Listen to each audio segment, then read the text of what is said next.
Muchísimas gracias, Javier. Una charla interesantísima. Yo personalmente sabía poco de resonancia de selenio. No sé cómo cambiéis los isótopos ahora mismo. Yo me acuerdo durante mi maestría en Alemania había que echarse al suelo del espectrómetro y había que como ir cambiando unas palanquitas como si estuvieses ordeñando una vaca. Espero que a día de hoy no sea así de complicado poder trabajar con diferentes isótopos. El selenio en particular y la mayor parte de lo que hacemos son con abundancia natural. El selenio 77 tiene una abundancia natural de 7% y gracias a sus otras propiedades de resonancia, eso es suficiente para obtener buenos espectros. Entonces no tenemos que enriquecerlo para obtener eh, datos útiles para nuestro análisis, ¿no? Y sí, lo que mencionas es sintonizar el instrumento de resonancia que mencionas, ¿no? Que es muy común. Se pasa mucho tiempo haciendo eso. Ya me imagino. Bueno, tenemos varias preguntas bastante interesantes de la gente que nos acompaña hoy y esperamos poder abarcar, si no todas, la mayoría de ellas. Eh, la primera tenemos, por ejemplo, nos preguntaban qué tal complicado o por qué no se puede usar el calcio para estos compuestos en lugar del estroncio. Sí se puede, y de hecho, obviamente, en cuanto a abundancia, el calcio va a ser uno de los mejores, ¿no? No tanto en cuanto a semiconductores, pero por ejemplo, en catálisis hay ya bastante información sobre el uso de, por ejemplo, óxido de calcio en catálisis, que hay trabajo buenísimo. Incluso algunos de esos artículos vienen de Latinoamérica, de gente que hace catálisis muy buena de Latinoamérica y también de científicos latinos aquí en Estados Unidos. El óxido de calcio es muy útil en distintos tipos de catálisis y también se puede utilizar, claro que sí. Simplemente, vaya, en parte porque nos queremos enfocar en cosas que tal vez no se haya hecho tanto, ¿no? Es la investigación, ¿no? Tiene uno que enfocarse en las cosas que estén un poco menos exploradas, pero en parte por el tipo de caracterización que a lo mejor, que a veces utilizamos como la resonancia de selenio. Las composiciones con los otros alcalinoterrios, nos funcionaron un poco mejor, pero el calcio obviamente es de lo mejor que hay en cuanto a nuestro objetivo, ¿no? En referencia a esos compuestos, otra persona nos preguntaba si habían evaluado la estabilidad con la temperatura y el tiempo para el selenuro de calcio. Lo que vimos en cuanto a estabilidad hasta el momento son dos cosas. Una, en los binarios, el único que parece ser inestable es el selenuro de bario. E interesantemente, no lo tuve en esta presentación, pero lo tenemos en el artículo que mencioné. Si se expone a agua o a humedad, aire con humedad, el selenuro de bario se empieza a descomponer y pasa por las distintas fases de poliselenuros que mencioné. Primero se descompone un poquito de selenuro, luego triselenuro y eventualmente se descompone completamente a selenio y óxido de selenio. Entonces, por alguna razón, los selenuros de bario son los más inestables de todas las composiciones binarias que mencionamos. En cuanto a los ternarios que mencioné, son extremadamente estables y no sabemos por qué. La mayor parte de los nanocristales coloidales que preparamos se empiezan a descomponer a veces entre 300 600 grados centígrados, pero estos ternarios que mencioné, en algunos casos los puedes calentar en el horno hasta 1000 grados centígrados y no se descomponen. Entonces, en cuanto a estabilidad, los ternarios parecen tener vaya, ser muy exitosos, ¿no? Tener mucho potencial. Muchas gracias. Tenemos otro compañero que nos preguntaba cómo es la conductividad de estos compuestos basados en bario y selenio y si podrían usarse como fotoánodos en celdas solares sensibilizadas por colorante. Yo creo que sí se puede. Mi grupo en particular está enfocado en la síntesis, pero hay algunas aplicaciones que hacemos aquí en nuestro laboratorio y otras que hacemos en colaboración. Me interesaría mucho colaborar con más gente que fabrique dispositivos. Y hemos trabajado con distintos métodos, todavía no con los alcalinoterrios, pero con semiconductores de elementos alcalinos del grupo uno. sí tenemos al menos un artículo donde colaboramos con un profesor de ingeniería química que fabricaba dispositivos y aprendimos cómo modificar la superficie del material para remover todos los surfactantes y que las partículas pudieran estar lo suficientemente juntas la una a la otra para que hubiera mejor conductividad. Y se pueden fabricar dispositivos, vaya, hay distintos protocolos que se pueden utilizar para eso.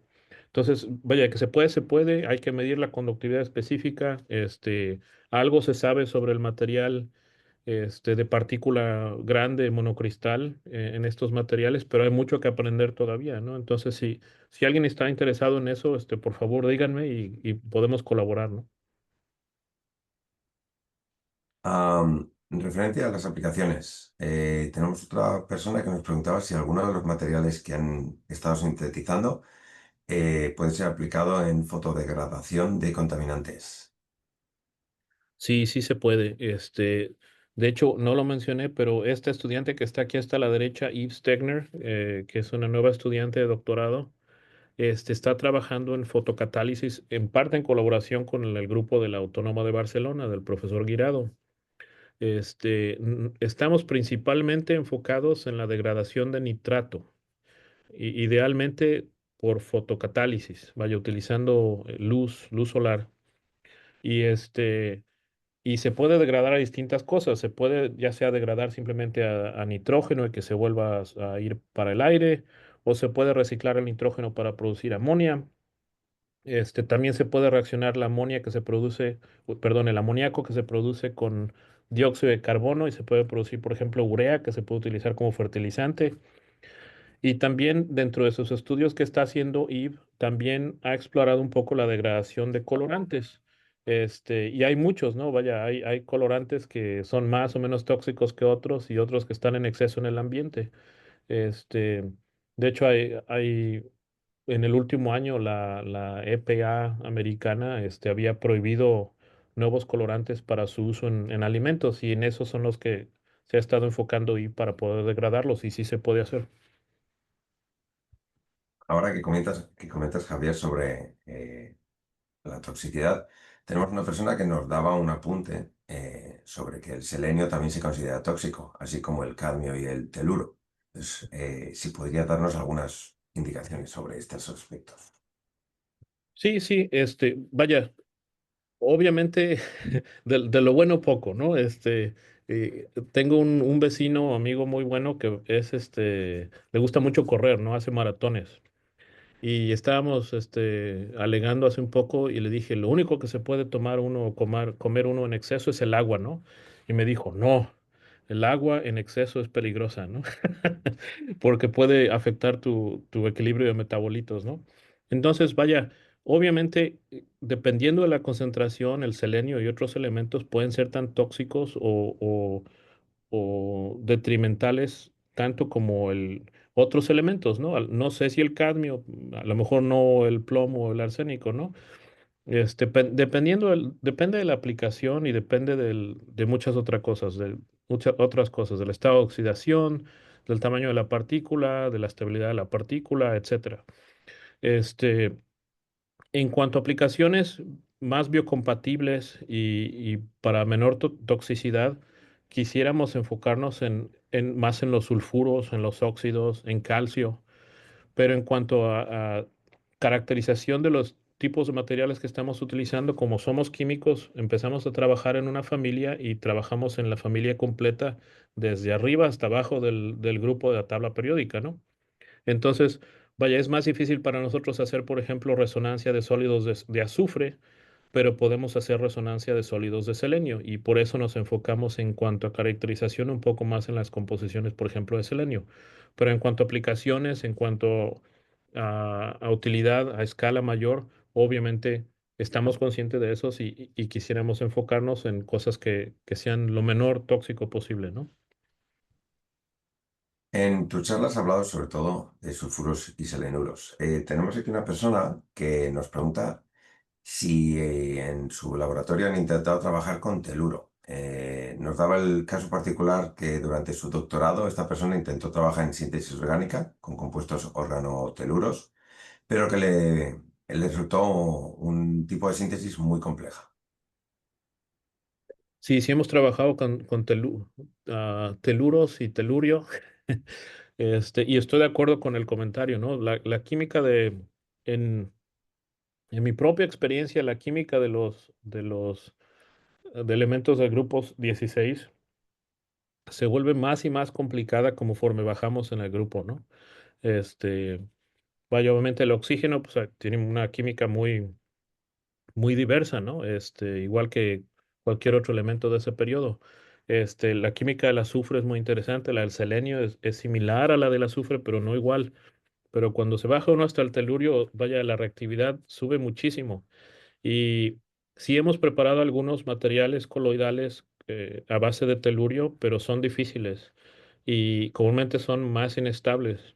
Este, Hay una de los materiales para celdas solares que más se usan ya de manera comercial es el teluro de cadmio. Este, entonces, vaya, a pesar de que es difícil de trabajar con telurio, es útil ya, ¿no? Y obviamente si selenio puede ser tóxico, el telurio mucho más, ¿no? Entonces, vaya, es química de cuidado, es química para los que están bien entrenados y es química muy interesante, ¿no?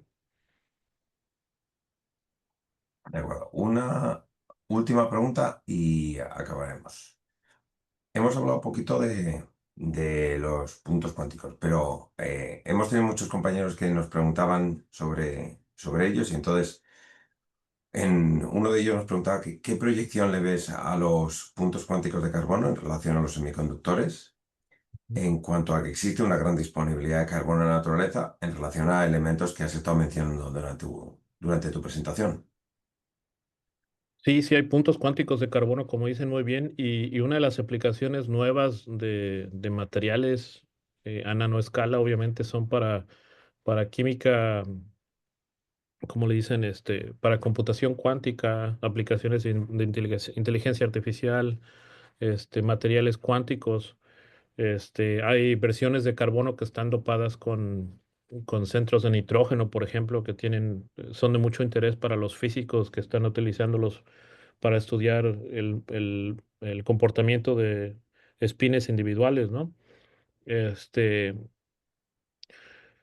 yo siento que los puntos cuánticos de carbono, obviamente, en cuanto a costo y en cuanto a disponibilidad, pues es de lo mejor que hay, ¿no? Pero sí hay oportunidades y problemas a nivel sintético porque vaya, aunque se pueden preparar, es un poquito, en mi opinión, todavía es un poquito más difícil prepararlos de manera modo dispersa, a escala grande, este, o modificarlos, dependiendo de cómo los quieran o modificar, ¿no?